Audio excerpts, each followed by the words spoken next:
अस्सलाम वालेकुम साथियों, कैसे हैं आप लोग?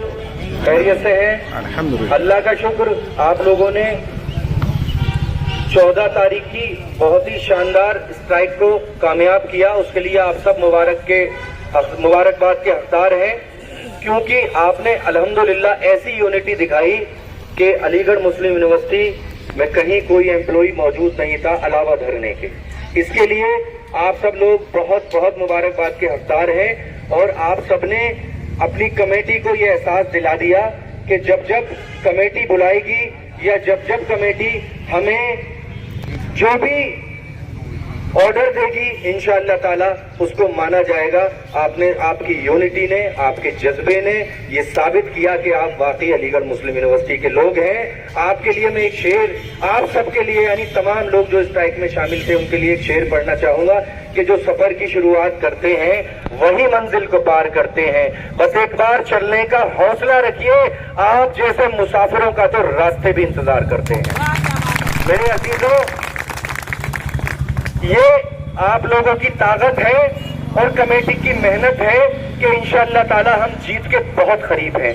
अब मैं आप सबसे गुजारिश करूंगा कि 23 की मीटिंग के लिए, देखिए अल्लाह रब्बुल इज्जत उनकी मदद करता है जो अपनी मदद खुद करते हैं। और अल्लाह का शुक्र है आज 52वां या 53वां दिन है, हम लोग अपनी मदद खुद कर रहे हैं, अपनी लड़ाई के लिए यहाँ मौजूद हैं और अपनी जंग जिस तरह से लड़ सकते हैं अपनी कमेटी के अंडर में लड़ रहे हैं। लेकिन एक चीज और अभी जरूरी है, वो है दुआ, क्योंकि 23 तारीख में हम सबके मुस्तकबिल का फैसला होने वाला है। इसलिए जो हमारे नॉन मुस्लिम एम्प्लॉय साथी हैं वो अपने मजहब के तरीके से दुआ करें, जो क्रिश्चियन साथी हैं वो अपने तरीके से दुआ करें और जो मुसलमान हैं वो अपने तरीके से दुआ करें, क्योंकि दुआ में बड़ा असर है। कहते हैं ना कि कुछ मांगने में आपके होगी कमी जरूर, मैं मानता नहीं कि दुआ में असर नहीं। दुआ में बहुत असर है मेरे अजीजों, दुआ में बहुत असर है। और अल्लाह रब्बुल इज्जत कादिर है, जिससे चाहे काम ले ले। काबे की हिफाजत उसने अबाबील की छोटी छोटी चिड़ियों से करवा दी थी। जब अबरा अपना हाथियों का लश्कर लेके गुरूर और नशे में चोर आया था कि काबे को मैं ढा दूंगा, माज़अल्लाह अल्लाह रब्बुल इज्जत ने छोटी छोटी चिड़ियां भेजी और वो चिड़ियां अपने चोंच में और अपने पंजे में कंकड़ी लाती थी और हाथी के ऊपर गिराती थी और एक कंकड़ी से एक हाथी का भूसा बन जाता था। अल्लाह चाहे जिससे काम ले ले। तो आज जो लोग हमारे खिलाफ हैं इसी की मीटिंग में बैठेंगे, हो सकता है कि आपकी दुआओं से, आपके सजदे में की गई दुआओं से, आपकी फैलाई गई अल्लाह के सामने झोली से, और आप जो झोली फैलाकर अल्लाह के सामने गिड़गिड़ाएंगे, मेरे रब की ऐसी रहमत नाजिल हो कि जो लोग आज खिलाफ हैं वही इसी में हमारा फेवर करते नजर आएंगे इंशाअल्लाह ताला। इसलिए आप लोगों को दुआओं पर भी बहुत कंसंट्रेट करना है, बहुत कंसंट्रेट करना है, क्योंकि आप जितनी लड़ाई लड़ सकते थे आपने लड़ी। और आपके तमाम ये जो खड़े हैं साथी कमेटी मेंबर्स, इन्होंने आपके लिए लड़ी और अब फैसले का वक्त है। तो अब दुआ बहुत जरूरी है। सब लोग ये ऐड करके जाएं कि आज से अपनी हर नमाज में अल्लाह रब्बुल इज्जत से इतनी दुआ करेंगे कि जालिमों के भी दिल पिघल जाए और वो भी हमारे फेवर में फैसले के लिए मजबूर हो जाए इंशाअल्लाह ताला। साथियों 5 बजने वाले हैं। अब फैसल भाई का आखिरी खुतबा बेहद जरूरी है। मैं फैसल भाई से गुजारिश करूंगा कि फैसल भाई तशरीफ ले आए कि किसने कहा ये आपसे आंधी के साथ है, किसने कहा ये आपसे आंधी के साथ है, हम दौड़ थे के दौर में गांधी के साथ हैं। कैसा गांधी भाई तशरीफ का।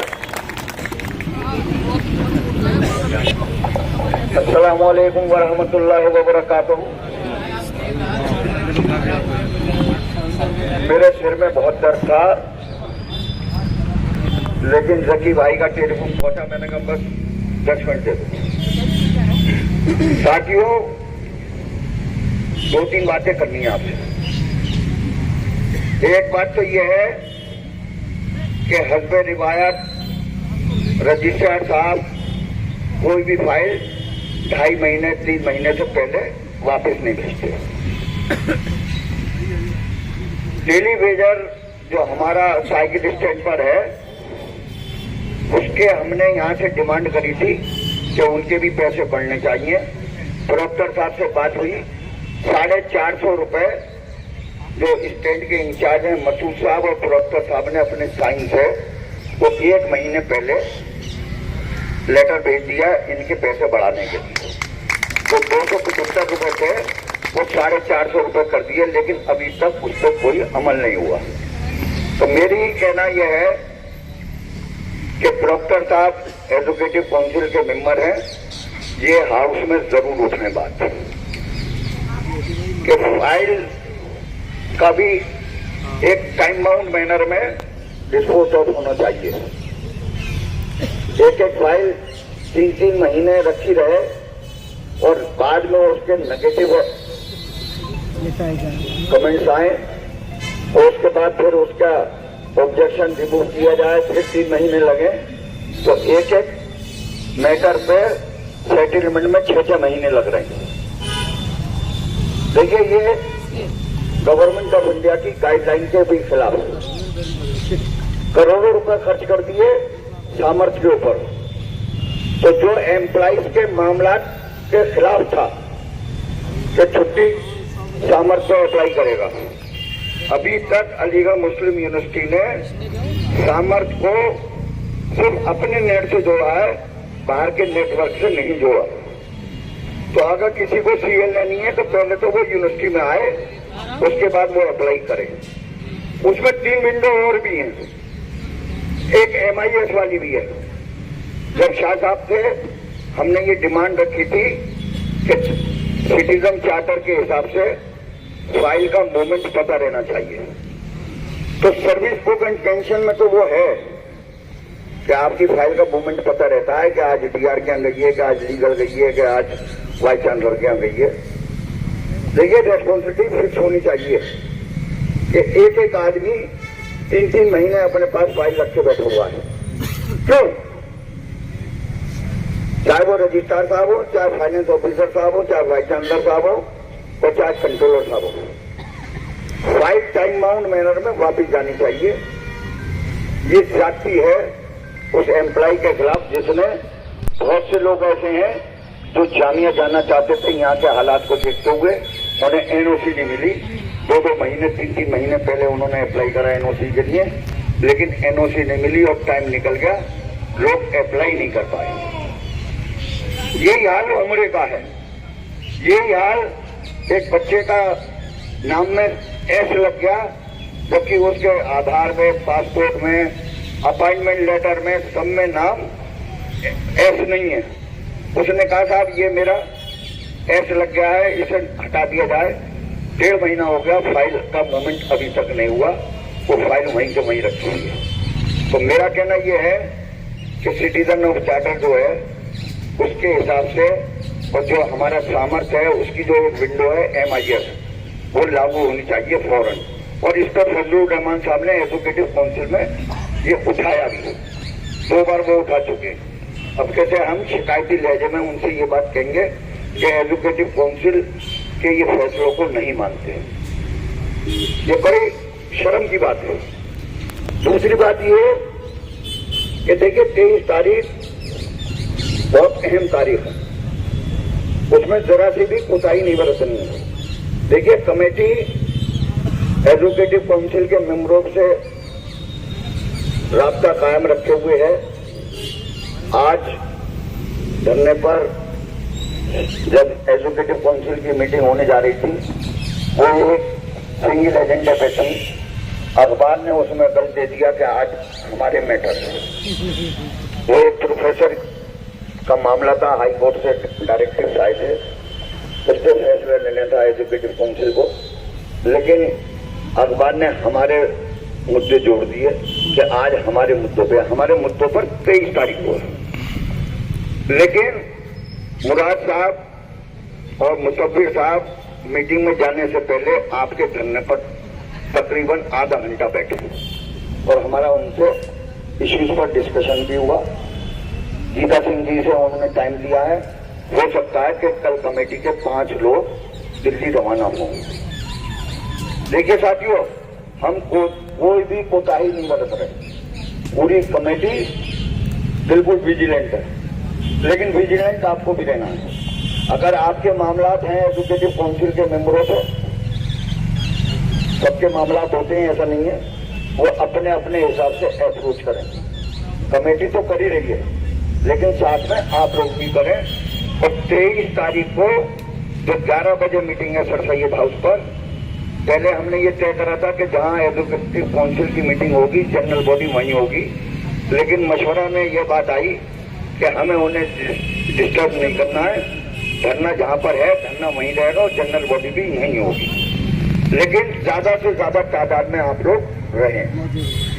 देखिए, एक धरने का फायदा सब में बड़ा ये हुआ है कि जो ये जिद करे हुए थे 36-31 की, जो 10वीं पढ़ रहे थे, अब ये 36-36 कर रहे हैं। भूल जाए, हमने भी कहा था कि एक दिन ये लौट के यहीं आएंगे, ये इनकी घर वापसी हो रही है, इसलिए हो रही है कि 31 में ये इल्लीगल, ये पेमेंट नहीं कर सकते सैलरी का। हमने एजीयूपी वालों से बात करी, हमने और लोगों से बात करी, उसके बाद इनकी समझ में आ गया कि अब ये छोड़ने वाले नहीं है। देखिए, 36 से जो पेमेंट हुआ था वो नंबर 1 का था और जो 31 से हो रहा है वो नंबर 2 का है। हमारे अधिकारी जो 36 से पेमेंट कर रहे थे तो वो ये समझ रहे थे हम नंबर 2 से कर रहे हैं और उसका उन्हें डर था कि हम कहीं जेल न चले जाएं, लेकिन अब उनकी समझ में आ गया कि 31 से पेमेंट गलत कर रहे हैं, इन्हें वापस 36 पे ले आओ। हो सकता है ये सुबह का गया शाम को अपने घर वापस आ जाए, उसे खुला नहीं कहते तो, लेकिन हमारा कहना यह है कि अभी उंगली टिकलन दो, बिल्कुल आगे की बातें बाद में करेंगे, समझे। 36 में पहले आ जाओ तो दूसरा इशू जो अलाउंसेस का है वो ऑटोमेटिक खत्म हो जाएगा जब आप लोग 36 में आ जाओगे। रही बात टेलीविजन की, तो जब 36 में आपका 1295 लोग इधर आ जाएंगे तो जो उसका अमाउंट आपकी सैलरी में जा रहा था उस पैसे से टेलीविजन की सैलरी बढ़ जाएगी, तो फाइनेंशियल क्राइसिस भी नहीं आएगा और ये बहानेबाजी भी नहीं चलेगी।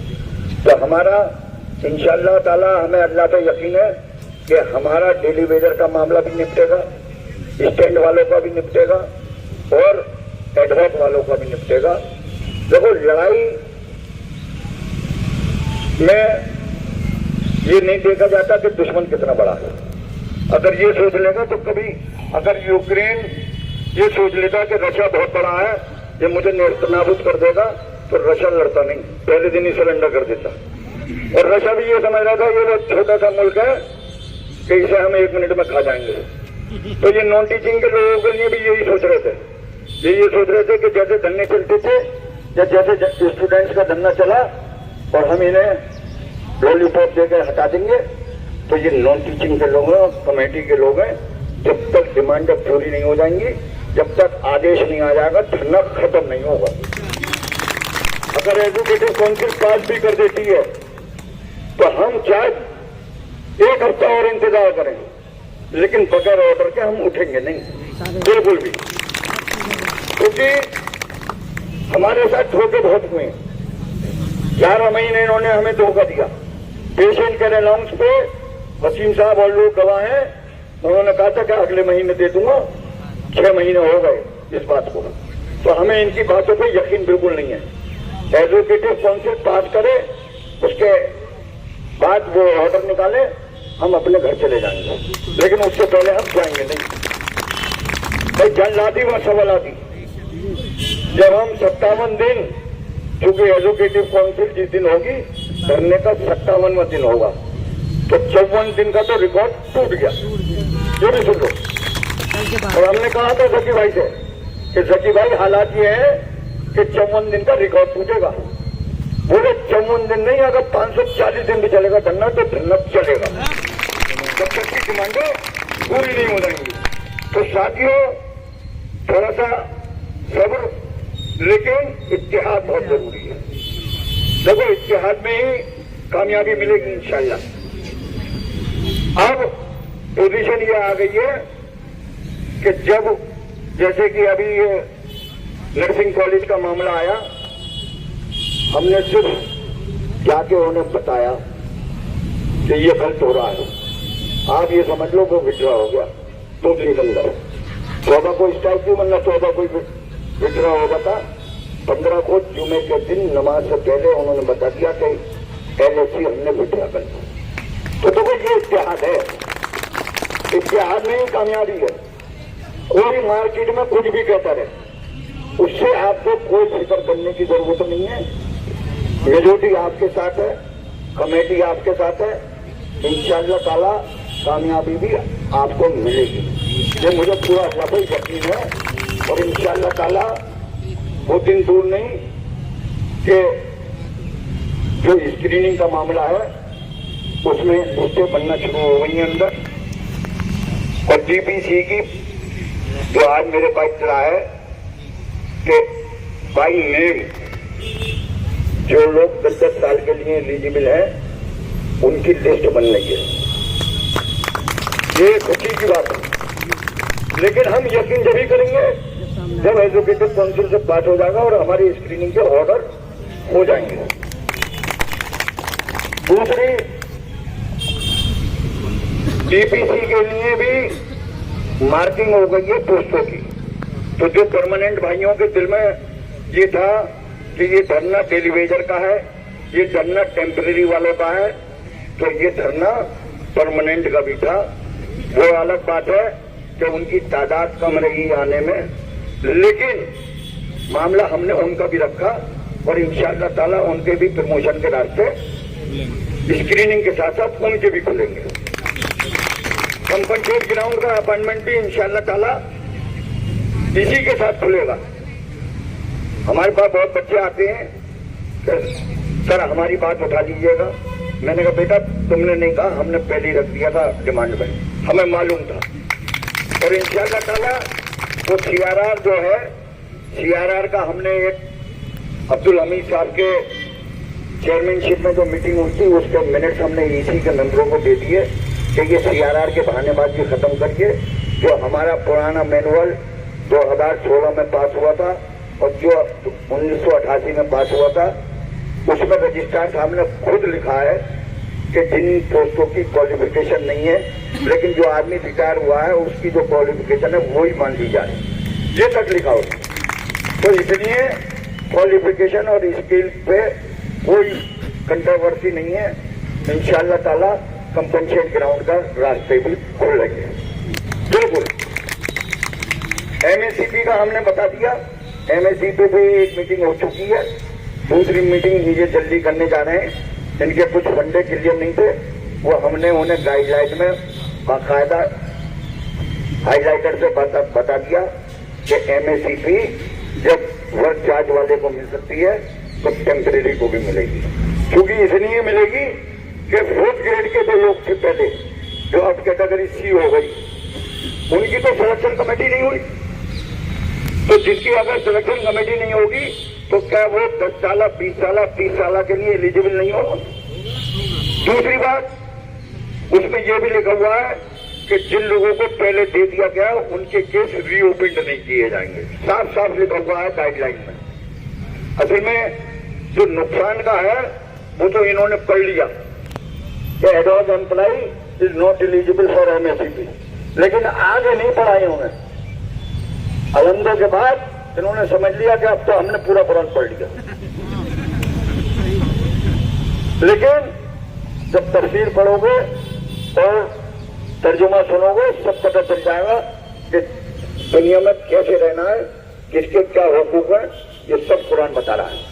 सारी बीमारियों का इलाज बता रहा है, ऐसा नहीं है।